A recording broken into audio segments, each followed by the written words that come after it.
débat, d'avoir planté le décor, j'ai envie de dire. Ce qui nous fait une transition sur la table ronde suivante que nous allons accueillir. La maintenance en milieu extrême, s'adapter et anticiper. Ça a été évoqué hein, par Jérôme Denis, cette nécessité de s'adapter, d'anticiper. Pour évoquer ce sujet-là, plusieurs invités. Régis Tonnet, il est chef du School Lab de l'école de navigation sous-marine et de bâtiments à propulsion nucléaire. Régis va nous rejoindre. Caroline Delmas, elle est responsable de maintenance des laboratoires Ipsen qui sont installés sur le plateau de Signes. Jean-Luc Battista, il est responsable de l'aéronef ATL2 au service industriel d'aéronautique, l'AIA de Cuers-Pierrefeu. Le capitaine de vaisseau Clément Cadiou, il est chef de division nucléaire du SSF, du service de soutien à la flotte à Toulon. Il a à ce titre le référent technique étatique pour l'entretien des chaufferies nucléaires à Toulon. Installez-vous où vous voulez, d'un côté ou de l'autre. Parce qu'en fait, là, il y a la lumière et vous avez plus d'espace. Et Olivier Cavallo, il est directeur de Veolia Eau pour le territoire Var-Provence-Méditerranée. Un petit jingle pour accueillir tout le monde. La troisième chaise est là, Olivier. Alors, on va pas, je vous ai présenté rapidement, mais ce que je voudrais peut-être qu'on commence à évoquer ensemble, c'est les uns après les autres, c'est qu'est-ce qui caractérise selon vous un milieu extrême? Et en fait, en l'occurrence, par rapport à votre expérience, c'est quoi un milieu extrême dans votre domaine? Qu'en savez-vous peut-être, Monsieur Cadiou?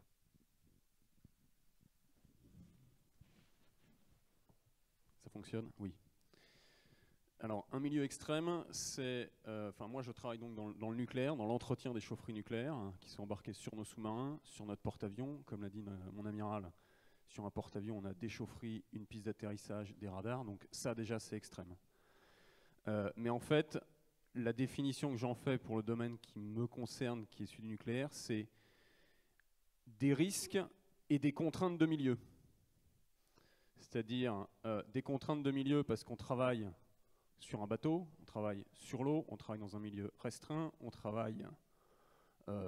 voilà, et des risques, les risques du nucléaire, on les connaît, c'est radioprotection, accident nucléaire bien évidemment, et c'est tout ça qu'il faut réussir à intégrer dans notre écosystème, dans notre façon de fonctionner, dans notre façon d'entretenir. Voilà, en 2 mots. Caroline Delmas, puisque vous êtes juste à côté, donc pour les laboratoires Ipsen, alors on imagine que c'est là aussi un milieu contraint, un milieu extrême. Voilà, donc moi je travaille chez Ipsen, c'est un laboratoire pharmaceutique français, et donc nous sommes implantés sur le site de Signes, là, sur le plateau de Signes. Nous, le milieu extrême pour nous, c'est la santé du patient final en fait.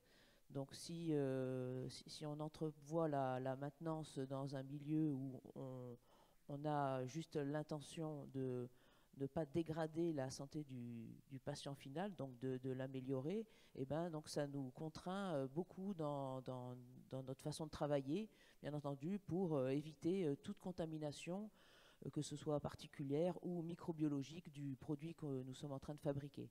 Donc c'est un milieu très contraint d'un point de vue réglementaire, et donc bien entendu dans nos modes de travail, d'anticipation et de résolution de nos pannes sur le terrain, sur les lignes de production. Olivier Cavallo, on est dans un autre domaine, on ne pense pas à l'eau comme un milieu extrême, mais pourtant. Non, je pense effectivement on n'a pas la même vision du milieu extrême que si on travaille dans le nucléaire. Néanmoins, pour nous, c'est le risque, effectivement. Le risque, on le voit bien, c'est la continuité du service de l'eau, de l'assainissement, dans des conditions particulières, et on le voit avec les risques climatiques aujourd'hui, et puis le milieu dans lequel on va l'effectuer, puisque si on parle de l'assainissement par exemple, on a beaucoup d'ouvrages, surtout sur la bande littorale, qui sont des ouvrages enterrés avec des problèmes d'atmosphère, des problèmes de corrosion forts. Quand on va avoir de l'air un peu neuf, on dirait, c'est de l'air salin, et on le voit, les conséquences pour nous d'une non-continuité du service, c'est la pollution de l'environnement ou la rupture de service pour la population et donc pour quasiment toutes les activités humaines, puisque beaucoup d'activités humaines se font avec de l'eau. Régis Tonnet, au School Lab. Ouais. Pour moi, ce milieu dangereux, c'est plutôt, ce que je pense, c'est que c'est un milieu où l'homme ne vit pas. Plonger sous l'eau avec un sous-marin, voler avec un avion, c'est pas les frontières du domaine de la vie humaine. Et quand on va aller dans ces milieux-là, il va falloir s'adapter pour survivre, s'adapter individuellement, collectivement, adapter les règles et consignes pour que l'homme puisse survivre dans ce milieu ou dans ces milieux qui sont normalement pas faits pour la vie humaine. Jean-Luc Baptista. Oui, je vais un petit peu redire ce qui a été dit précédemment. Hein, effectivement, ce qui est dans la maintenance d'un aéronef tout au long de son cycle de vie et dans une maintenance 3e niveau, une visite d'entretien majeure, effectivement, il y a deux types de milieux extrêmes. Il y a les milieux extrêmes dans les opérations de maintenance qu'on peut réaliser sur l'aéronef, dans des espaces confinés où on ne vit pas habituellement, dans les zones réservoirs, quand on fait l'étanchement de réservoirs, des personnels interviennent, hein, on n'a pas encore de robotisation pour vérifier l'étanchement d'un réservoir, et donc là on est dans des milieux extrêmes, donc avec des protections, on ne peut pas y vivre normalement, donc il y a des procédures très très très particulières et précises à respecter dans l'intégrité physique et morale même des personnels.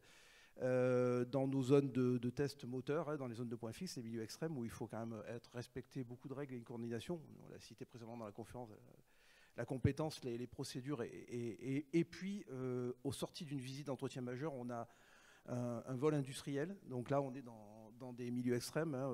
L'aéronef a une configuration de vol de 300 pieds à 30 000 pieds. Donc on est dans des configurations de vol et un test du porteur et du système de l'avion qui amène des configurations particulières pour les personnels navigants. Donc là aussi, des procédures, et on est dans ce milieu extrême pour valider la visite de l'aéronef et l'entretien et la remise en potentiel de l'avion. Alors, on va parler d'anticipation. Vous allez garder le micro, Jean-Luc.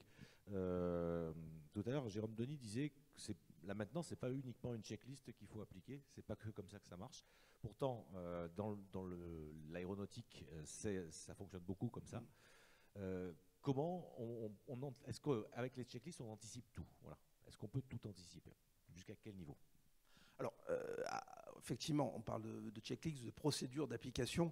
Alors, j'ai beaucoup apprécié les termes du conférencier précédent sur la compétence d'attention. Effectivement, le maintenancier voit beaucoup de choses que les personnes qui ne sont pas dans ces domaines de compétences ne peuvent pas détecter immédiatement. Alors, en fait, ça va de pair. On a un terme que l'on utilise dans la maintenance qui est les techniques courantes et les règles de l'art, évidemment. C'est lié aux compétences initiales, à l'expérience. Alors, dans l'aéronautique, on rappelle souvent le terme que l'expérience ne protège pas de l'erreur. Donc, on est dans deux données, dans 2 points associés, respecter la procédure et dans un bon niveau de maintenance. Donc bien sûr que l'anticipation et la prévision de l'activité est essentielle. Effectivement, toute activité amène sa phase et ses points et ses impondérables qu'il faut traiter, mais pas dans l'improvisation. Là aussi, dans l'adaptation et sur les bases d'une procédure préparée et d'une compétence validée. Voilà, donc c'est important et c'est ce qui permet, encore une fois, de se protéger d'activités dans lesquelles toute vie humaine n'est pas forcément préconisée en temps normal. Voilà. Clément Cadiou, dans le nucléaire, même question. On peut tout anticiper? Alors, moi, je voulais revenir juste un peu en amont, j'anticipe pourquoi et quels sont mes objectifs. Mes objectifs, quand je fais de la maintenance, à moi, c'est la disponibilité, parce que c'est pas le plaisir d'entretenir une chaufferie. Oui, c'est plaisant, mais l'objectif, c'est qu'elle fonctionne, et c'est de donner un bateau qui va partir en mer. Et donc, c'est la disponibilité et la sûreté nucléaire. Faire ça sans faire d'erreur, sans créer d'accident. Sûreté nucléaire ou l'accident d'avion, finalement, on se rejoint sur ces aspects-là. Et de ça, on va en déduire, par une démonstration d'ingénieur, une liste de choses à faire. Une liste de maintenance préventive. Et c'est ça qu'il faut qu'on déroule, c'est ça qu'il faut qu'on anticipe, c'est ça qu'il faut qu'on prépare. Donc ça, on le fait, et on a un domaine extrêmement normé, et donc nous, on va le faire, enfin, on est capable de le prévoir plusieurs années à l'avance. C'est-à-dire que je sais parfaitement quand arrive l'échéance d'épreuve de la cuve du réacteur du porte-avions Charles de Gaulle. On sait quand est-ce qu'elle va arriver. Elle arrive en 2027. Point. On le sait. Et tout ça, c'est anticipé, c'est préparé. Et donc, on a ces listes de maintenance préventive avec cet objectif, disponibilité. Et j'y ajoute, moi, évidemment, l'aspect sûreté nucléaire, qui est mon domaine. Caroline. Même question. Voilà, donc nous, dans le milieu dans lequel on travaille, il y a une forte contrainte qualité. Donc on a des services d'assurance qualité et c'est marqué dans les régulations, enfin dans les régulations, enfin dans les, comment on appelle ça, dans les normes qualité. Toutes les instructions de maintenance sont censées être approuvées par la qualité avant d'être exécutées. Donc ça nous met dans une situation assez compliquée. Donc effectivement, moi j'ai beaucoup aimé l'intervention de Jérôme Denis à ce sujet-là. Donc c'est vrai que les choses, on les décide souvent quand on est sur le terrain et quand on voit les choses, hein, quand on les touche et quand on les écoute. Ça nous complique la tâche, d'autant que on peut évidemment pas se rendre compte avant d'être sur le terrain de l'étendue qu'il peut y avoir de travail sur le. Donc du coup, on peut faire des états des lieux et programmer plus tard des interventions sur lesquelles on s'entendra avec la qualité sur les précautions à prendre avant l'intervention, les précautions à prendre pendant l'intervention et après l'intervention. Donc j'ai oublié de vous dire tout à l'heure qu'en fait on travaille en salle blanche. Donc c'est plus que des salles blanches, hein, c'est des salles blanches où on accepte 0 germe. Donc bien entendu, une intervention de maintenance dans des conditions telles, c'est quasiment impossible si ce n'est pas très préparé. Voilà. Bien évidemment. Régis Tonnet-Olivier Cavallo, sur la même question concernant cette anticipation. Jusqu'où peut-on aller? Alors, je pense que déjà, on ne vit pas dans un monde qui est déterministe, on vit dans un monde qui est stochastique, donc tout prévoir à l'avance, c'est juste pas possible, on ne peut pas viser l'exhaustivité. Il n'y a qu'à voir les derniers grands accidents nucléaires, hein, si on se réfère au nucléaire. On ne peut pas tout prévoir à l'avance. Quand on parle de checklist à dérouler, on s'adresse à une compétence, enfin c'est pas vraiment une compétence, mais c'est plutôt un savoir-faire, c'est je suis capable de dérouler une checklist pour vérifier l'état de mon installation ou la remettre en sûreté. Mais tout ça en amont, ça vient de la compétence de l'opérateur, ou du conducteur ou du maintenancier, qui sera en capacité de se baser sur les bons observables par rapport à une situation qu'il est en train de vivre, pour être capable de dire c'est bien cette checklist que je dois dérouler à ce moment-là. Donc on ne peut pas vraiment viser l'exhaustivité. Ce qu'on peut faire, c'est travailler autour de situations professionnelles de référence qui vont être la chaîne de production qui fonctionne bien, la chaîne de production qui a un problème. Et dans ces situations professionnelles de référence, on va y mettre un corpus documentaire qui va s'appuyer sur des savoir-faire et savoir-être qui vont permettre de travailler le plus en sécurité possible. Mais finalement, la checklist, ce n'est qu'un artefact. Il faut bien qu'en amont, l'opérateur soit conscient de ce qu'il est en train de vivre pour aller chercher le bon artefact. Olivier Cavallo, vous avez 2 micros sur cette table. Donc. Oui, mais on utilise tout le temps le même. Chez Veolia, donc, nous sommes gestionnaires de services publics et d'installations qui appartiennent aux collectivités. La maintenance a deux objectifs. C'est d'avoir des installations qui soient en permanence opérationnelles, afin d'en permanence, dans mon métier, distribuer de l'eau potable et épurer de l'eau avant de la rejeter dans le milieu. Et deuxième objectif, et monsieur en a bien parlé tout à l'heure, on parle beaucoup, nous, de gestion patrimoniale, c'est-à-dire conserver une valeur à ce patrimoine de la collectivité, hein, qui est notre patrimoine à tous, et s'assurer que ce patrimoine ne se déprécie pas et que à la fin de nos contrats, on rende à la collectivité son patrimoine en bon état. Et pour cela, on va s'appuyer sur la gestion de données. C'est extrêmement important et c'est ce qui évolue beaucoup ces dernières années parce que le digital nous permet de mieux traiter ces données. L'intelligence artificielle va nous permettre également de mieux les analyser ou commencer à les traiter. On a des quantités d'outils comme des outils d'analyse du risque de défaillance, par exemple pour des canalisations que l'on a développés.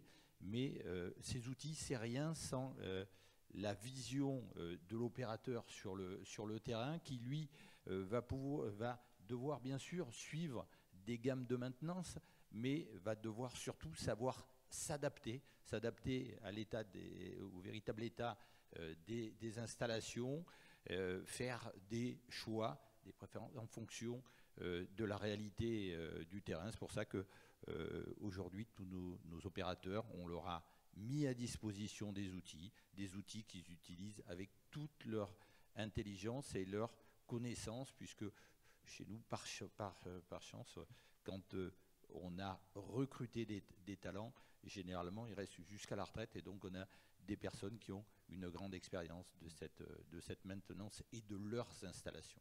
Alors, vous faites la transition avec une autre question que je souhaitais aborder avec vous, c'est comment faire, en matière de maintenance en milieu extrême, comment faire arriver l'information à la bonne personne, au bon interlocuteur, comment détecter la panne, le dysfonctionnement pour provoquer l'action de maintenance. Donc là, vous évoquez de nouveaux outils.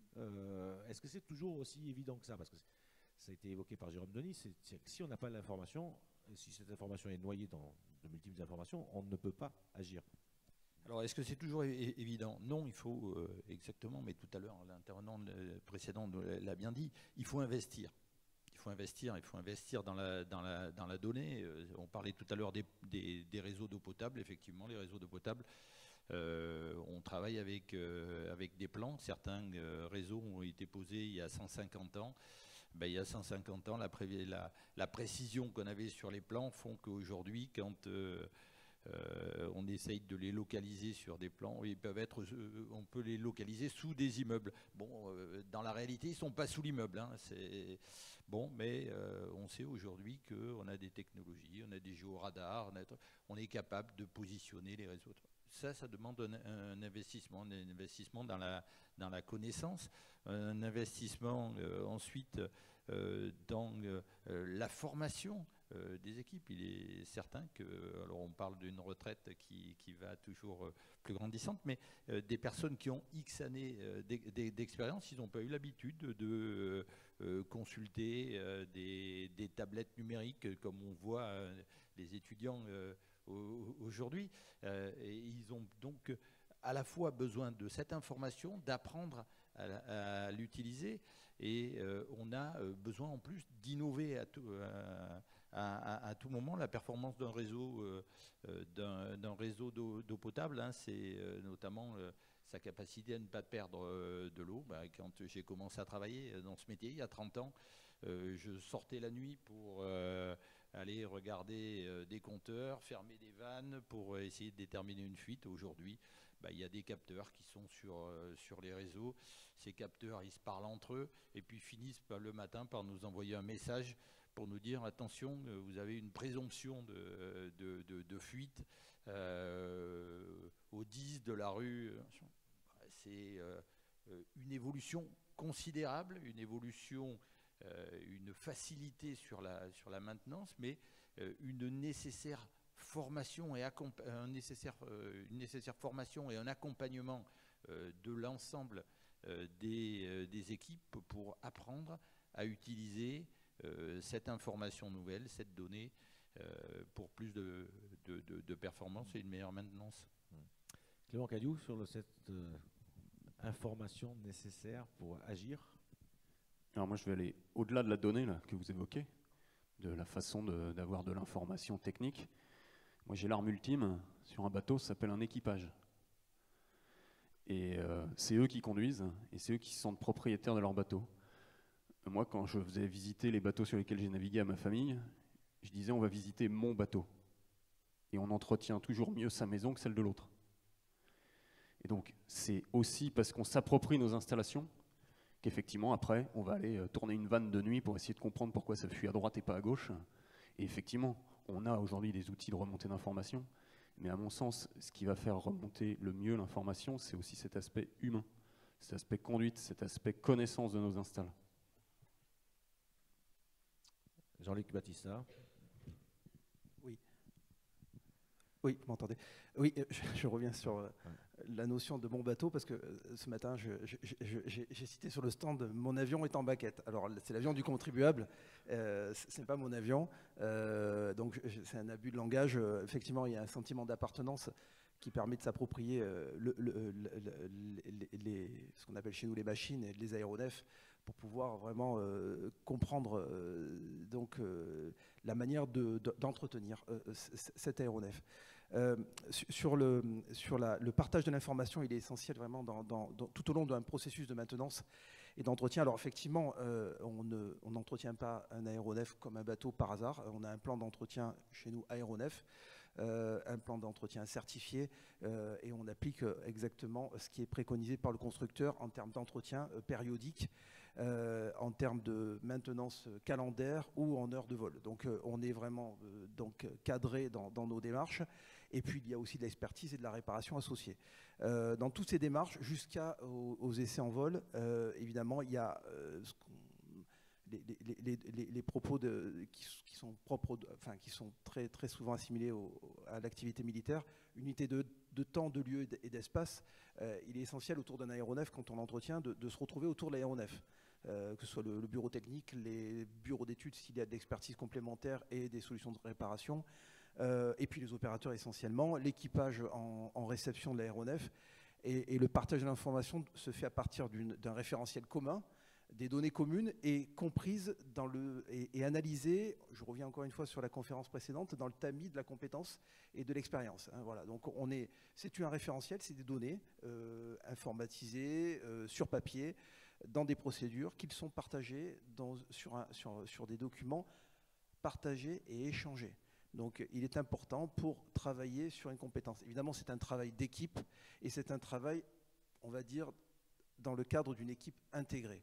Voilà, donc, et le manager, tous les managers, de l'atelier jusqu'au responsable programme, doit, à mon sens, veiller à ce que cette intégration soit le plus souvent la plus établie, je veux dire, au quotidien, quoi, voilà, pour pouvoir travailler sur un échange correct de données et de partage sans perte en ligne et sans interprétation qui pourrait fausser l'expertise et l'analyse en cas d'anomalie, de panne ou d'avarie. Une fausse alerte ou une mauvaise information qui fait qu'on ne va pas le déclencher la bonne procédure. Absolument, la bonne procédure, et puis une mauvaise piste d'analyse et de réparation qui pourrait, dans le moins pire, allonger la réparation ou créer une avarie qui pourrait mettre en danger les équipages, les opérateurs, les équipages et puis le matériel. Évidemment, le but aussi dans ce point-là, je rejoins ce qui vient d'être dit précédemment par les intervenants précédents, c'est la disponibilité. Hein, là aussi, il y a vraiment un équilibre toujours à trouver entre pas d'anticipation, respecter les procédures, prendre le temps qu'il faut pour fiabiliser nos interventions et fiabiliser in fine le matériel, rendre fiable le matériel et en même temps optimiser le temps d'intervention pour pouvoir très très vite rendre les aéronefs le plus disponibles possible pour les forces. Voilà. Caroline Delmas, sur ce sujet de l'information qui doit arriver vite et au bon interlocuteur. Alors, dans votre univers. Moi je dirais, chez nous, l'information la plus fiable, c'est le conducteur de ligne. Donc c'est la personne qui utilise la machine, c'est elle qui est la meilleure pour détecter le problème sur le terrain. Donc oui, on a des capteurs de partout, oui, on a des remontées d'alarme, oui, mais la personne qui conduit la ligne, c'est elle la mieux placée pour alerter en disant « Ah, là j'ai un petit bruit, là ça ne s'est pas comporté comme d'habitude, je te dis ça, je ne sais pas si c'est grave, mais je te le dis. » Voilà. Donc eux, c'est les sentinelles, c'est vraiment les meilleurs. D'ailleurs, ils sont meilleurs que nous pour conduire la ligne. Hein. Franchement, il n'y a pas photo. Alors il y avait donc un petit clin d'œil, c'est pas l'université, c'était un lycée. Donc il y avait une formation conducteur de ligne il n'y a pas très longtemps au lycée Costebel, elle a disparu. Voilà. Après, effectivement, donc on a nous un certain nombre de techniciens de maintenance et ces techniciens, ils sont dédiés aussi, ils sont dédiés par ligne. Donc, bien entendu, ils peuvent intervenir de partout parce qu'ils sont polyvalents et ils ont des compétences de base solides, mais ils sont vraiment affectés sur des ateliers et c'est eux qui sont capables de faire des améliorations sur les équipements, bon, du correctif bien entendu s'il y en a besoin, et d'améliorer la performance. Donc c'est eux qui sont impliqués avec les conducteurs de ligne au quotidien sur les équipements et les lignes de production. L'importance de l'humain dans le dispositif, hein, c'était rappelé sur l'équipage. Régis Tonnet, dans la formation des équipages à la conduite des bâtiments à propulsion nucléaire et des sous-marins notamment, bien évidemment l'humain avant le capteur. L'humain avant le capteur, oui, sur un bateau, ça a été dit, hein, c'est l'esprit d'équipage. Le bateau nous appartient, hein, quand on a un uniforme ou même quand on est civil de la défense et qu'on travaille proche d'un bateau, le bateau nous appartient. On dit mon sous-marin, ma frégate, mon porte-avions. Ce qui est très important, en fait, l'humain, c'est un capteur de données, parce qu'on parle de données. Et c'est surtout, nous, on doit les former à reconnaître les états stables. Parce que finalement, une installation bien conduite, même si elle est à l'arrêt, elle a un état stable. Et chaque état stable se réfère à des observables, donc des données, une pression, une température. Ma voiture, dans mon garage, si je ne retrouve pas une flaque d'huile dessous, je sais qu'elle est dans un état stable et je vais pouvoir la démarrer. À bord d'un bateau, on doit connaître ces états stables et repérer les états transitoires non voulus. C'est ça l'avarie, la problématique. C'est bien que je suis en train de subir un transitoire non voulu et comment je m'en aperçois vite, c'est en ayant conscience des observables à suivre. Si nos équipages n'ont pas cette conscience-là, ils ne verront pas le paramètre qui dérive et qui fera que finalement on ira donner à manger aux poissons. À l'ENSM, on forme sur simulateur.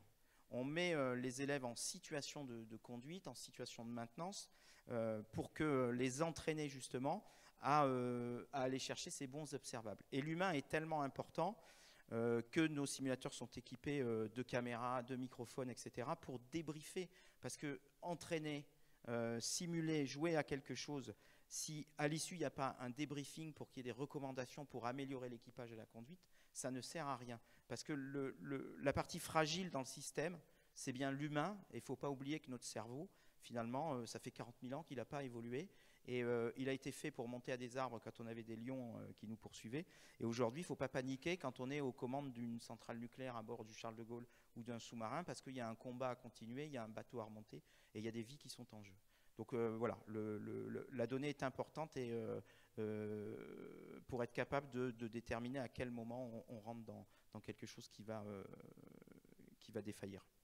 Alors, s'adapter et anticiper, s'adapter, c'est aussi la capacité à réagir vite en situation de risque, en milieu extrême, en milieu contraint. Est-ce que c'est toujours possible ? Alors, c'est toujours possible si on prend en compte, je dirais, il y a l'espace et le temps de chaque opérateur. Si je prends l'exemple d'un bateau ou d'une ligne de production, l'opérateur qui va gérer sa puissance neutronique sur un sous-marin ou sur le Charles de Gaulle, il va être dans de l'immédiateté s'il voit un paramètre qui dérive. Mais si je me mets à la place du commandant qui est engagé dans une opération de guerre ou qui doit dérober parce qu'il lui va avoir une autre vision à plus haut niveau. Et il va falloir qu'il prenne des décisions pour contraindre parfois certains opérateurs à on va casser peut-être un petit peu ou détériorer, aller toucher les limites du système, hein, ça a été dit par l'amiral tout à l'heure, hein, c'est conduire le système dans ses limites en disant à cet opérateur qui lui est dans le temps très court, on a le commandant qui est dans un temps qui est plus long. Et il va falloir faire travailler toute cette chaîne-là. On a le rondier machine, par exemple, qui va dire ça sent le brûler, mais on va peut-être continuer à faire tourner l'hélice parce qu'il y a un sous-marin à remonter à la surface. Donc, c'est en entraînant l'intégralité de l'équipage, c'est surtout en partageant les informations de chacun, c'est-à-dire qu'est-ce qui intéresse le commandant, qu'est-ce qui intéresse l'opérateur, qu'est-ce qui intéresse le rondier machine et qu'est-ce qui intéresse le cuisinier qui est très important à bord d'un bateau. Et il faut apprendre à tous ces gens-là à se parler, mais je pense que dans les entreprises, c'est exactement la même chose. Et c'est là où on va pouvoir être efficace justement sur nos installations. Clément Cadiou, même question.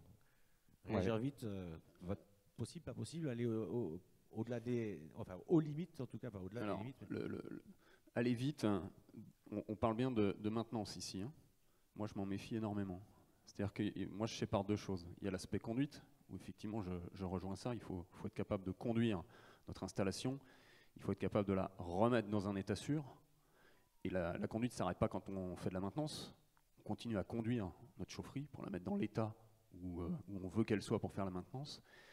Et on a toujours ce risque incidentel, accidentel. Et donc face à ça, on a effectivement un certain nombre de procédures pour être capable de remettre notre installation dans un état sûr. Et là, on va aller vite. Mais il ne faut surtout pas confondre vitesse et précipitation. C'est facile, ce que je viens de dire. Mais, et je me méfie énormément de l'humain. C'est-à-dire que l'humain, il n'est pas fiable à 100%. Quand on fait une étude probabiliste de sûreté, on va dire que l'humain, il fait entre 1 à 3% d'erreur. Et c'est vrai. Et vous ferez l'exercice chez vous, vous allez vous apercevoir qu'un jour, vous n'avez pas fait ce qu'il fallait. Et 1 à 3% d'erreur. Donc aller vite, c'est aussi augmenter ce risque-là. Donc face à ça, nous, on va mettre en place des procédures pour remettre notre installation dans l'état sûr. Ça, c'est effectivement aller vite. Après, en termes de maintenance, on a des petites règles, comme dans tous les domaines. Alors, je les ai retrouvées chez nous, Marine Nationale, chez Naval Group, je les ai retrouvées chez EDF. Et dedans, il y a ce qu'on appelle le Stop Call Wait, en bon français. Nous, on appelle ça un PIT, un plan d'intervention technique. Ça veut dire qu'on est face à une avarie. OK, on a remis notre installation dans un état sûr, et maintenant, on va réfléchir. Et on ne va surtout pas essayer d'aller trop vite, parce que là, on va la faire, la bêtise. L'incident ou l'erreur est tolérable, le surincident est inacceptable. Donc, aller vite, oui, pas franchement en maintenance. Voilà. Voilà ce que je peux dire sur ces éléments-là. Caroline. Alors je dirais chez nous, la difficulté, c'est que les équipes de maintenance sont extrêmement agiles et rapides. La difficulté. Ah oui. Il faut arriver à les freiner. C'est très difficile. Parce qu'en fait, en croyant bien faire, on prend un risque ou on est après incapable de dire quel risque on a pris avant la panne, quoi. Parce que un équipement qui tombe en panne, c'est qu'il a fonctionné de façon dégradée avant. Et donc, pour comprendre quel est le risque qu'on a pris sur le produit qu'on a fabriqué, et donc pour le patient qui va utiliser ce produit-là, il faut surtout rien faire et commencer par réfléchir. Et ça, c'est hyper difficile. Donc, nous, j'aurais tendance à dire que c'est un vrai enjeu, quoi, de savoir commencer par se réunir en multicompétences. Donc, la maintenance, oui, la qualité, les gens du process, et se dire, bon, voilà, il s'est passé ça. Voilà les infos qu'on a, nous, au niveau maintenance, puisqu'on connaît très bien nos équipements. Donc, on sait que ça a pu jouer sur ça, ça, ça. Est-ce que vous voulez qu'on fasse des essais supplémentaires avant qu'on répare? Parce qu'une fois que ça sera réparé, le statut d'avant, il aura disparu, quoi. Donc oui, nous, c'est un problème, en fait, l'agilité. Olivier Cavallo et Jean-Luc Battista, ensuite. Alors, les gestions d'urgence et la gestion de situations, je dirais, de crise, c'est un peu notre métier, nous, de tous les jours, parce que le service d'eau et d'assainissement, il ne s'arrête jamais. Et il ne doit pas s'arrêter. Néanmoins, comme l'a dit monsieur, le suraccident, incident, il est inadmissible, et donc on s'entraîne. On gère de façon régulière des crises, donc on est encore plus entraîné. Le meilleur entraînement, c'est quand même le fait d'avoir des situations qui succèdent. On a beaucoup de matériel, parce que souvent la résolution des problèmes passe également avec des problèmes de matériel. On a des agents qui sont formés, professionnels, on a des plans, mais je dirais qu'avec tous les plans que l'on a, chaque fois qu'on a une crise, ça ne rentre pas dans le plan qui était prévu, mais l'élaboration des plans nous ont permis d'acquérir des réflexes, une méthode qui nous permet rapidement de nous mettre en gestion de situations de crise. Et je dirais on n'est pas trop mauvais pour ça, puisqu'on voit que les installations d'eau, d'assainissement, ça marche assez bien. Et heureusement, parce que, notamment sur l'assainissement, sans doute, un incident sur une station d'épuration, ça réduit à néant tout le travail qui est fait pendant des années. L'impact sur l'environnement serait tel que tout ce qui a été fait depuis des années n'aurait aucun sens en quelques heures. Voilà ce que je pouvais dire sur la gestion de cette situation de crise. Jean-Luc Baptista, pour l'AIA. Oui, alors réagir vite, pourquoi pas si cela est nécessaire. Il faut parfois réagir vite, mais pas de manière improvisée. Voilà. Et pour ne pas agir de manière improvisée, il faut se préparer. Le training, la procédure d'application, on l'a dit plusieurs fois dans nos interventions, il faut se préparer. Bien sûr, en essai point fixe moteur, il faut agir vite. Si les données sont défaillantes, on parlait d'état stable et d'état transitoire. En état transitoire, il faut agir vite, parfois. Il faut éviter la catastrophe, la destruction de matériel, la mise en danger des personnels. En essai en vol aussi, il faut agir vite en cas de problème, d'anomalie, de défaillance moteur, de défaillance système, d'une panne du conditionnement d'air. Faut revenir, on arrête les essais, on arrête le vol industriel et on atterrit. Mais on agit vite, mais pas de manière improvisée. Les procédures sont là pour ça, les checklists, le training, les simulations et la préparation initiale. Donc, parler d'action prévisionnelle, donc c'est vraiment dans ce travail-là. Il y a une préparation du travail. Alors, dans nos interventions, on parle souvent du plan de prévention. Ça paraît une formalité chaque fois qu'on le demande pour nos intervenants, pour nos personnes qui interviennent dans des sites qui ne sont pas les leurs. Ce n'est pas anodin, parce qu'en le rédigeant, on travaille au préventif et on travaille sur toutes les données environnementales qui peuvent impacter les situations non stables et les imprévus qui peuvent arriver et les aléas inhérents à toute activité.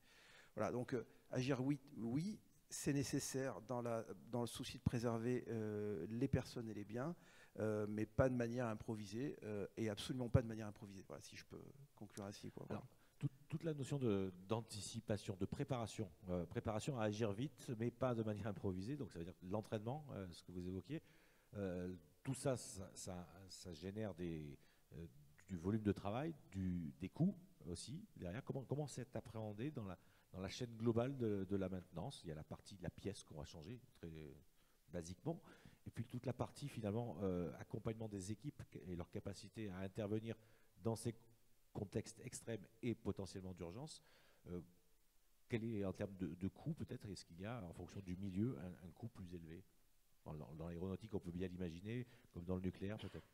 Oui, ça a un coût et ça a un prix in fine, évidemment.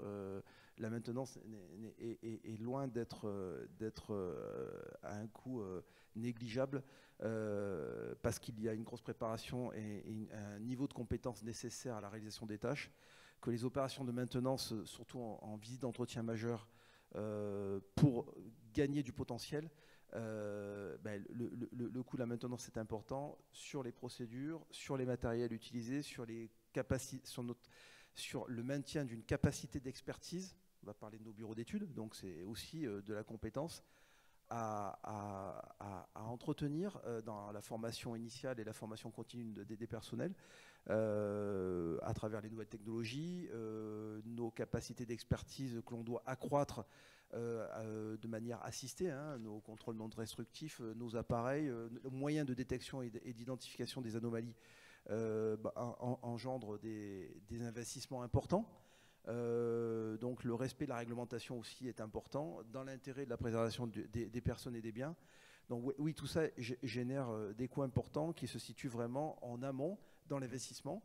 le plan d'entretien aéronef conditionne l'évaluation des coûts et associé au délai de réalisation. C'est-à-dire que les coûts augmentent aussi, sont liés au délai. L'expertise, le plan de prévention de base, le plan d'entretien de base, donc ça c'est un coût de travaux, ce qu'on va dire programmés, forfaitisés parfois.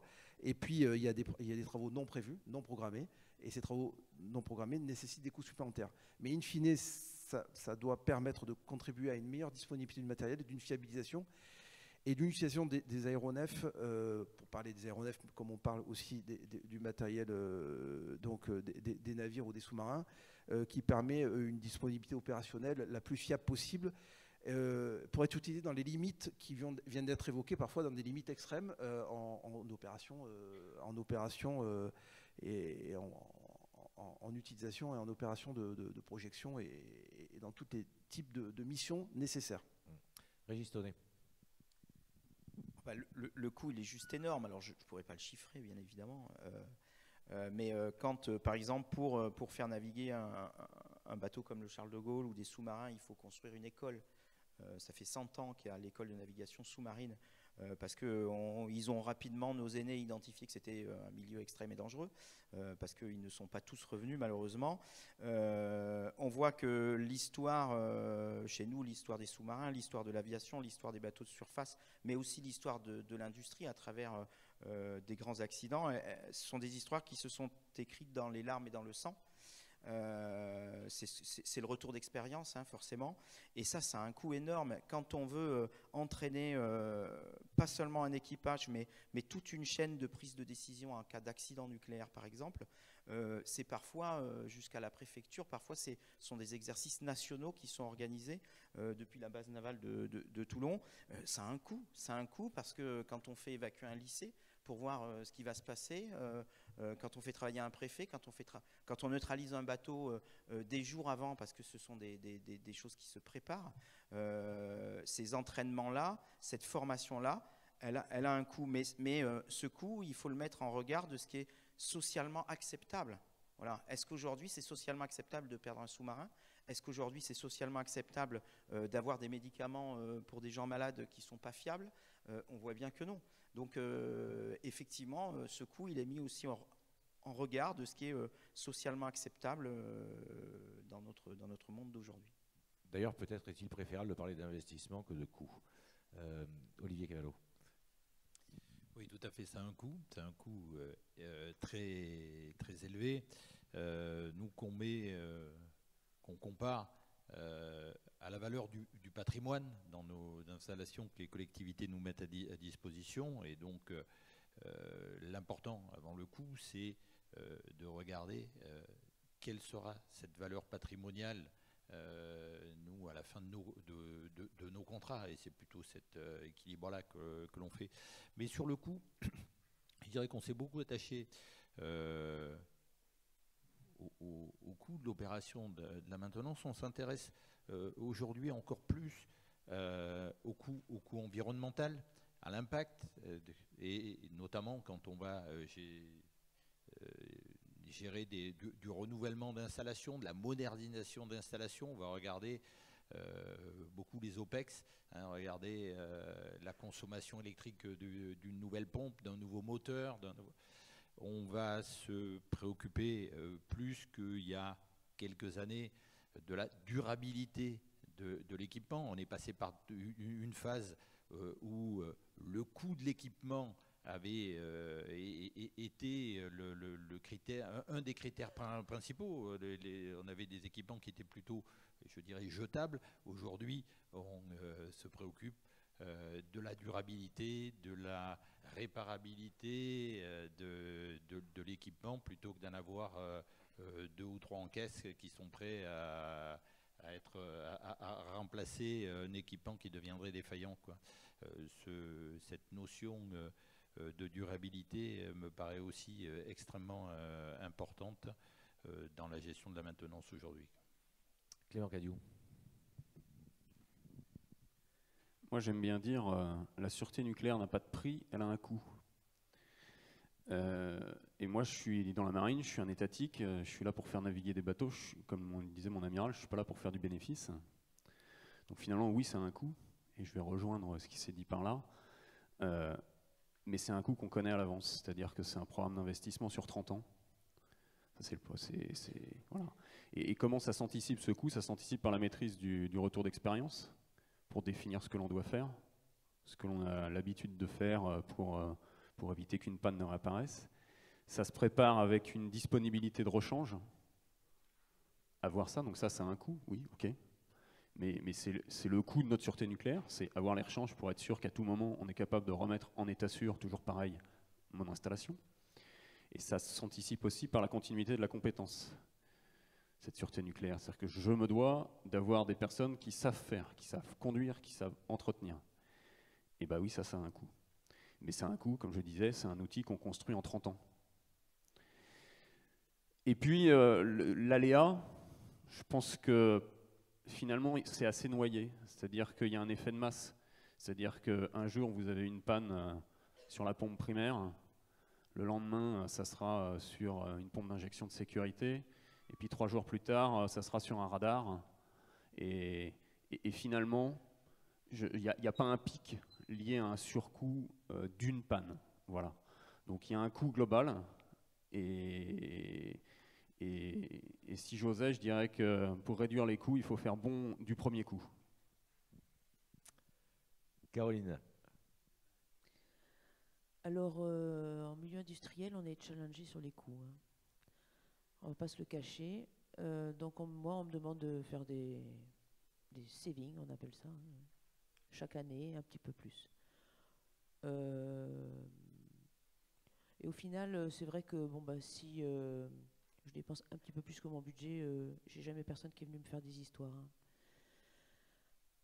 Donc nous on travaille par rapport à, comme vous disiez tout à l'heure, là, on a des plans à 5 ans, voilà. Donc on regarde nos coûts de maintenance, on regarde les taux de panne et on regarde aussi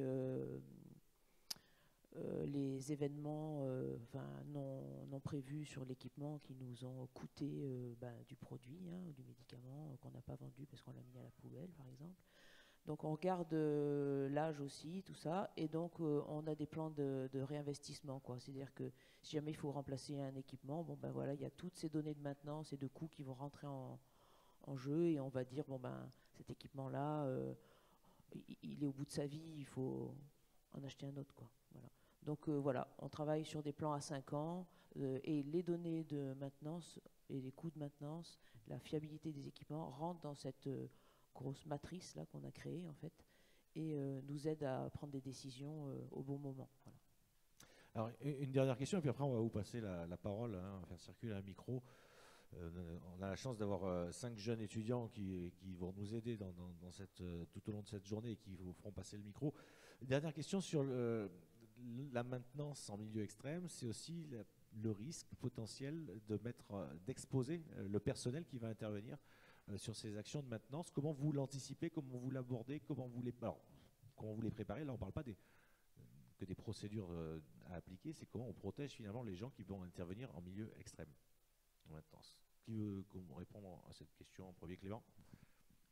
Forcément, vous allez penser au nucléaire et au danger du nucléaire. Ça fait toujours peur. Alors, quand vous faites intervenir quelqu'un dans une installation pour la première fois, vous lui faites ce qu'on appelle une séance de sensibilisation au risque nucléaire. En fait, ce n'est pas une séance de sensibilisation, c'est une séance de désensibilisation. La première chose qu'il faut comprendre, c'est que, oui, il y a un risque, il est complètement maîtrisé. Il est maîtrisé. Oui, ok, bien sûr qu'il y a un risque, mais il est maîtrisé. Et ce n'est pas parce qu'on rentre 2 heures dans un compartiment réacteur qu'on prend un risque sur notre vie. Voilà.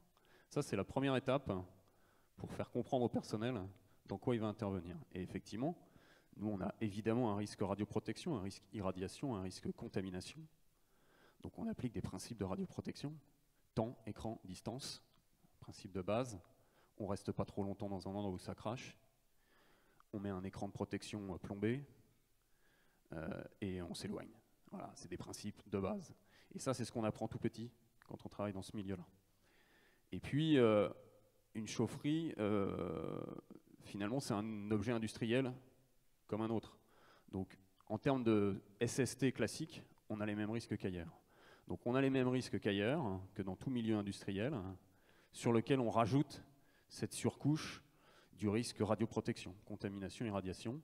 Mais aujourd'hui, il n'y a pas une... on va faire simple, l'espérance de vie d'un travailleur du nucléaire n'est pas plus faible que celui d'un conducteur de métro au hasard. Voilà.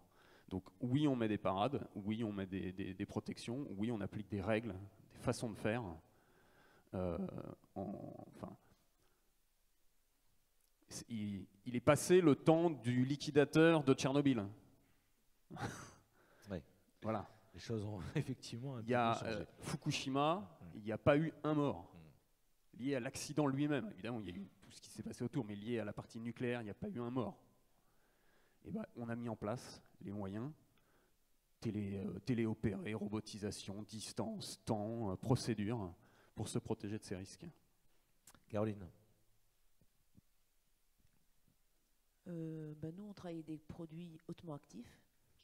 Donc la protection, bon, elle est vis-à-vis du produit chimique, quoi. Donc on a des procédures très cadrées de travail, de décontamination si jamais il y a un déversement accidentel. C'est très cadré d'un point de vue EHS, quoi. Donc normalement, toutes les procédures en place permettent d'éviter que les personnes se contaminent. Alors c'est vrai qu'il y a des dizaines d'années, c'était surtout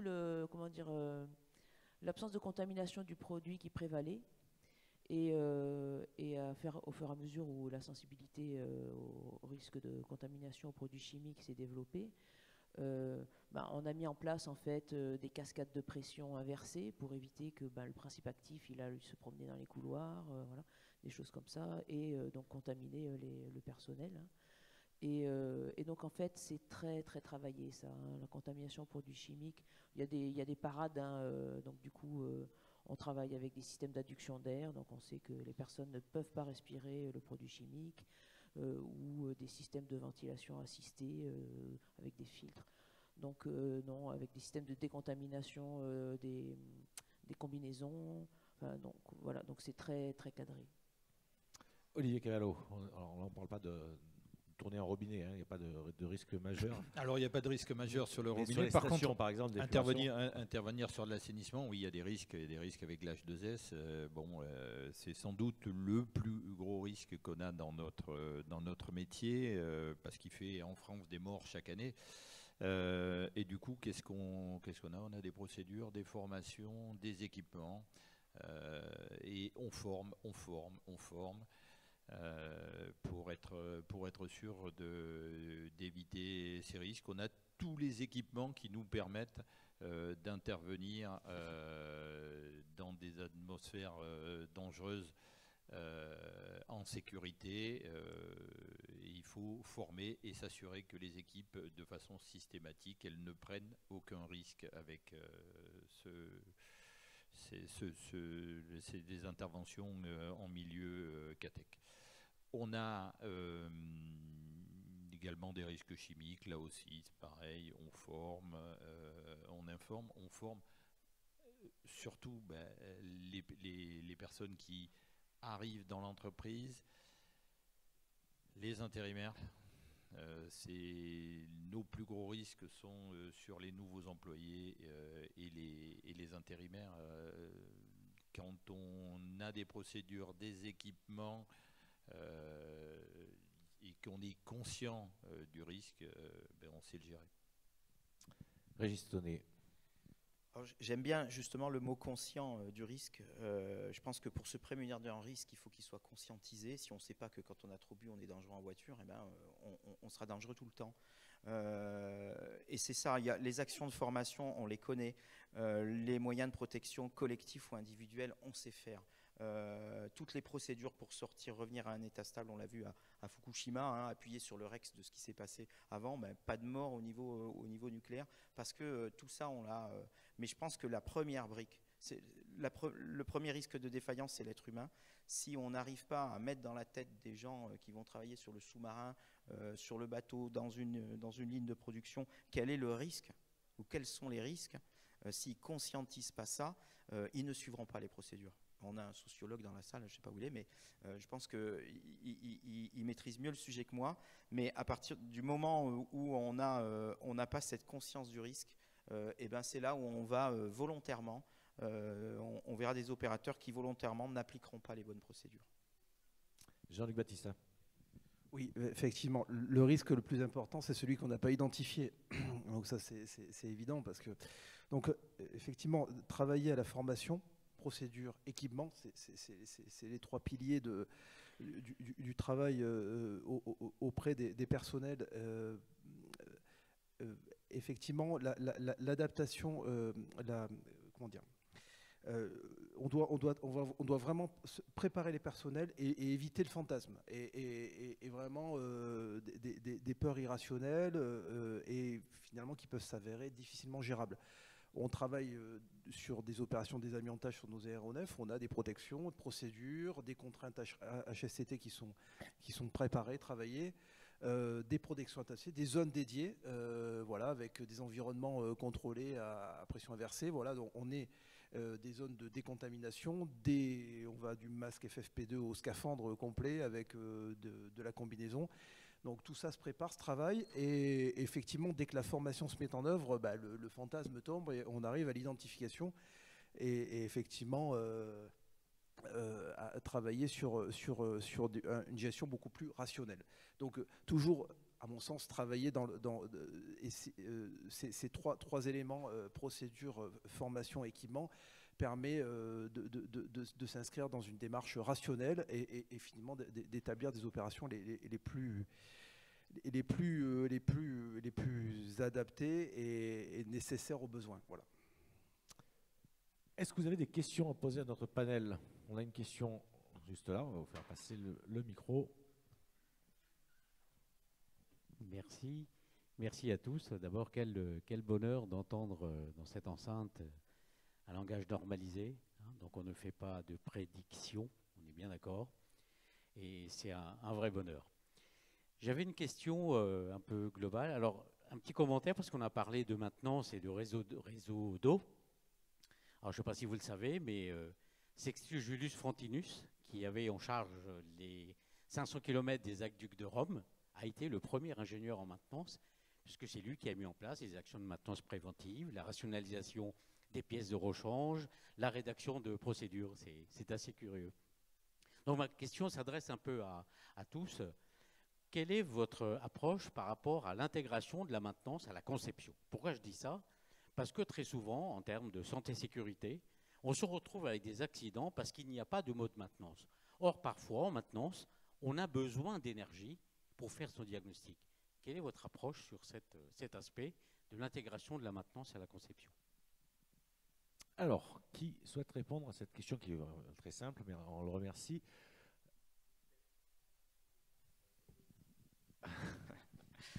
Ta question, elle est compliquée, qui arrive surtout pour nous, hein, parce qu'on est en bout de chaîne. Hein. Nous, on nous livre l'arme, le bateau, où elle a déjà été construite et pensée par d'autres. Et on voit, en tout cas, on est très rassuré, parce que sinon on ne plongerait pas sur le suffrain. Hein. Aujourd'hui, si on n'était pas certain qu'en amont, toute la maintenance était prévue, et ce qu'on a vu sur le suffrain, j'ai passé 4 ans sur le projet quand il était encore, moi j'étais à l'ENSM pour écrire les cours, mais quand il était encore coupé en morceaux à Cherbourg, il y avait des maquettes de CAO où ils commençaient à travailler la maintenance dedans, et si je dois démonter ce tuyau-là, qu'est-ce que je dois démonter autour, quel impact sur la chaufferie, quel impact. Donc je pense que ça c'est vraiment pris en compte. Par contre, je rebondis sur ta question, je crois aussi qu'il faut qu'on s'interroge sur quelque chose. Plus nos installations se modernisent, plus elles sont fiables, et plus on se retrouve avec des gestes rares, c'est-à-dire des procédures de maintenance. Avant on les faisait tous les ans, tous les 2 ans, maintenant c'est tous les 6 ans, les 8 ans, les 10 ans. Et là où on s'interroge aujourd'hui, nous aussi, à l'ENSM, c'est quid de la compétence, quid de l'efficacité au moment où il va falloir réaliser ces gestes qui sont devenus extrêmement rares. Quels outils pour la mise en situation en amont? En plus, ce sont souvent des opérations où il va y avoir un industriel, la Marine nationale, un organisme de contrôle comme le SSF, etc. Il va y avoir de multiples acteurs. Et ça, c'est une vraie question aussi aujourd'hui, c'est comment on va prendre en compte ces gestes rares pour le futur. Alors, tu vois, d'une question, je réponds par une autre question. Oui, Olivier. Non, vous voulez pas apporter un complément de réponse ouais, oui, il y a le quoi et le comment. Quoi faire et comment le faire. Quoi faire sur nos installations nucléaires, évidemment, puisque c'est mon domaine. Ça se prépare, c'est quasiment la première chose, presque avant la conception. C'est-à-dire qu'on a des objectifs, ce qu'on appelle les OGS, des objectifs généraux de sûreté, peu importe, qui vont être déclinés dans des analyses de fiabilité et qui vont conduire à dire qu'il faut entretenir tel matériel tous les 6 mois, le tester tous les 3 mois, l'ouvrir en 2 tous les 10 ans, le remplacer tous les 20 ans. Donc ça, c'est préparé. Le quoi, il est défini quasiment dès le départ parce que c'est celui-là, c'est ce quoi qui va nous permettre de démontrer en amont que l'objet que l'on fabrique, il est sûr. Et effectivement, après, il y a le comment. Et le comment, ce sont les outils, les outillages. Et évidemment, on a intérêt à avoir défini la machine pour aller chercher le combustible nucléaire 8 mètres sous l'eau avant d'être confronté au problème.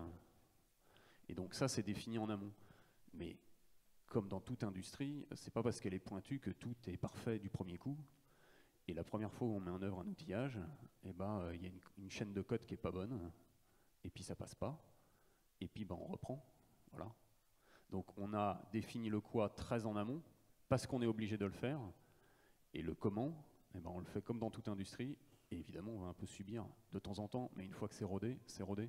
On fait de l'entretien depuis 40 ans des sous-marins type Ruby, on en découvre encore tous les jours, mais on sait le faire. Il y a une question. Oui, alors c'est une question, enfin, peut-être plutôt sous la forme de commentaire. J'ai beaucoup apprécié l'intervention de l'humain et j'ai beaucoup apprécié aussi l'arme ultime qui était l'équipage. C'est-à-dire que globalement, l'humain, c'est le risque majeur et le remède ultime, c'est l'équipage. Donc, en fait, la conclusion est assez simple. C'est qu'à une heure où les échéances vont se raréfier, puisque c'est ce que je viens d'entendre, et ça j'adhère tout à fait à ce propos, je pense qu'on a un gros problème de fidélisation au sein des institutions, quelles qu'elles soient, ou des organisations. Et là, je pense que la fidélisation, on l'obtient quand on donne un sens aux choses. Et ce que je vois qui a un petit peu manqué depuis le début, c'est la notion, pour attirer un peu les jeunes vocations sur la maintenance, qui paraît un métier secondaire, d'ailleurs souvent dans les budgets, il est secondaire aussi, hein, c'est de développer l'aspect développement durable. Parce que nous sommes à une époque où on se rend compte qu'il faut de plus en plus réparer. Réparer, c'est bien, ça protège l'environnement. Et je pense que ça, c'est une valeur absolument essentielle, un enjeu absolument majeur et actuel, hein, pour la préservation de nos ressources. Et je crois que là, effectivement, il y a un message très fort sur le développement durable, qui permet peut-être de créer des sens et du coup d'organiser des institutions qui sont dans ce sens-là et qui vont peut-être créer effectivement une certaine fidélisation à une heure où les gens sont quand même très à peur, quoi. Et donc je pense qu'il faut effectivement remettre un peu des fondamentaux. N'oublions pas qu'au XVIIIe siècle, l'économie, c'était l'économie de la nature. C'était pas l'économie financière. Voilà, c'est juste ce que je voulais dire. Ceci étant, un commentaire n'appelle pas forcément de réponse. Je pense que vous êtes à peu près tous sur cette longueur d'onde. Et effectivement, si le principe de réparabilité redevient complètement nécessaire aujourd'hui dans une logique d'économie circulaire, ça fait bien longtemps que la maintenance la met en œuvre, cette réparabilité. Peut-être un peu sous les radars. Voilà. On ne le voyait pas. Et aujourd'hui, on essaye de le montrer, en tout cas. Est-ce qu'il y a d'autres questions? Il y a une autre demande de parole là-haut. Je vous en prie. Oui, bonjour à tous. Déjà, merci pour ces brillants exposés, hein. Je pense qu'il y a eu ce que j'ai ressenti, c'est plutôt une complémentarité des réponses, justement, par rapport à toutes les questions qui ont été posées. Et une question qui me tenait à cœur particulièrement, c'est effectivement celle de la maintenance en milieu extrême et la définition du milieu extrême.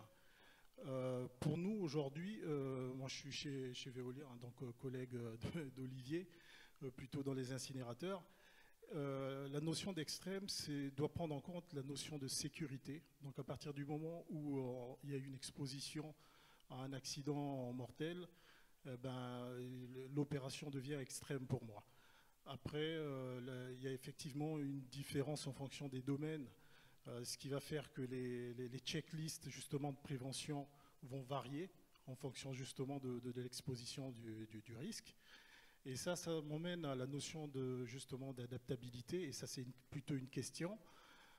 C'est de savoir comment on prend en compte aujourd'hui la notion de la condition de l'équipement, sachant que quand on commence à exploiter justement un équipement, on met en place, monsieur parlait tout à l'heure justement de la maintenance pendant la conception, donc on met en place des checklists, mais qui sont justement adaptés à un équipement neuf.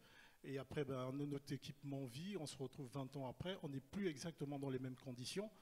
Et là, effectivement, il faut peut-être faire une revue de risque pour savoir exactement comment on adapte justement notre stratégie de maintenance. J'aimerais savoir justement, en fonction des différents domaines, comment vous prenez en compte cet aspect. Alors, oui, Caroline. Donc, au-delà du vieillissement, donc c'est sûr que voilà, notre usine elle a 30 ans, donc il y a des équipements qui datent de l'origine. Hein. Et aussi le besoin d'augmenter la production. C'est-à-dire qu'on a augmenté en cadence, quoi. Et donc des équipements qui étaient utilisés jusqu'à présent, je dirais par exemple sur un shift, on commence à être utilisés sur 2 shifts, et puis 3 shifts, et puis bientôt le week-end. Donc évidemment, ces équipements-là, il faut adapter. Donc, alors, non seulement le plan de maintenance, ça c'est évident, mais aussi il faut les adapter eux. On est obligé de les transformer légèrement parce qu'ils ne sont pas forcément capables comme ça de conception, parce qu'ils n'étaient pas conçus pour ça, quoi. Ils n'étaient pas conçus pour travailler sans s'arrêter. Et donc du coup, c'est effectivement des plans de maintenance qu'on est obligé de revoir, mais aussi on est obligé de revoir l'équipement lui-même pour qu'il puisse être capable de continuer à vivre encore un peu et travailler sans s'arrêter. Voilà. Donc oui, c'est vraiment une attention qu'on a. Jean-Luc Baptista. Oui, alors ça rejoint un petit peu la première question de Karim sur les données de conception et les données de maintenance. Alors quand le concepteur sollicite le maintenancier, c'est toujours mieux parce que ça permet d'élaborer et d'améliorer la stratégie de maintenance initiale qui effectivement évolue. Alors, je suis responsable programme d'un avion qui a été fabriqué dans les années 90, donc évidemment avec une flotte unique dans le monde de 22 avions. Donc on a des équipements liés à la durée de vie de l'avion et puis des équipements à vie propre. Donc je dirais que c'est les deux. On doit travailler avec le plan d'entretien de l'équipement et le plan d'entretien de l'aéronef et travailler sur ces 2 données pour pouvoir ou élargir les codes checks et s'adapter en constat de fiabilité importante pour pouvoir élargir les pas de maintenance et augmenter la disponibilité de l'équipement. Et puis inversement, si on est dans des problématiques d'obsolescence qui sont inhérentes à toute vie du programme, là aussi il faut travailler et revenir. Ça rejoint les 2 mondes de la conception et de la maintenance ne sont pas du tout dissociés. Ils doivent vivre ensemble tout au long de la vie d'un produit, puisqu'on revient sur de la régénérie, sur de l'équivalence, sur une nouvelle conception qui permet de travailler sur la vie propre de l'équipement. Effectivement, c'est un sujet majeur dans un entretien et dans la maintenabilité d'un aéronef comme d'autres équipements et sur le naval et sur les sous-marins. On est vraiment, et dans tous les équipements qu'on vient de citer et les installations, effectivement, la fiabilité doit être suivie à travers les données de conception et toujours dans la première préoccupation, la sûreté et la sécurité donc de fonctionnement. Voilà. Quelqu'un souhaite ajouter quelque chose, Clément? Juste oui. Régis, c'est Clément. Nous, on intègre ça sur un REX, un retour d'expérience en boucle très court dans la marine. Les objets qu'on utilise sont conçus pour durer 30 à 40 ans. Donc, il faut bien imaginer que l'obsolescence dans 40 ans, enfin, même en 10 ans, elle est juste énorme. Sur le programme de construction d'un bateau, entre le Suffren et le dernier du type, il va s'écouler à peu près 10 ans, donc il y aura déjà de l'obsolescence sur des bateaux neufs. Ça, c'est vraiment pris en compte en boucle très courte, avec des modifications qui sont très régulières à bord des bateaux. Et aussi, on a la partie formation de l'équipage. On a des divisions entraînement qui viennent donner la dernière doctrine. Alors elles entraînent évidemment à aller au combat, mais elles entraînent aussi à ne pas faire d'erreur dans la maintenance, parce qu'on s'est rendu compte que sur le bateau même du type, en fermant cette vanne-là qui était prévue dans cette checklist-là, ben, ça ne fonctionne pas vraiment très bien dans certaines situations. Donc c'est un REX en boucle très très courte. Clément Cadieux. Ouais, en 3 points, 2 qui ont déjà été abordés. Donc effectivement, on peut avoir une politique de maintenance vivante et rien n'empêche d'aller changer le pas de maintenance si on s'aperçoit qu'il faut augmenter ce pas de maintenance. Il va y avoir à mi-vie généralement ce qu'on appelle une refonte à mi-vie, où on va pouvoir retoucher des équipements, changer des choses qui sont obsolescentes, qu'on vieillit. Et puis nous on rajoute une 3e petite couche dans notre domaine, ce qu'on appelle le DRS, le dossier de revue de sûreté, où on va venir à mi-vie de l'équipement refaire le tour de la question avec les nouvelles connaissances dans le domaine, le nouveau REX d'autres installations, tel type d'accident qui n'avait pas été pris en compte dans la définition, et on va s'imposer de modifier notre install pour la rendre plus sûre. Donc ça, on va faire ça dans ce qu'on appelle ça un DRS, peu importe. Et donc, au-delà de est-ce que l'installation devient de moins en moins fiable, ça on peut le traiter par PDM, nous on va essayer de la rendre même plus sûre pendant sa durée de vie.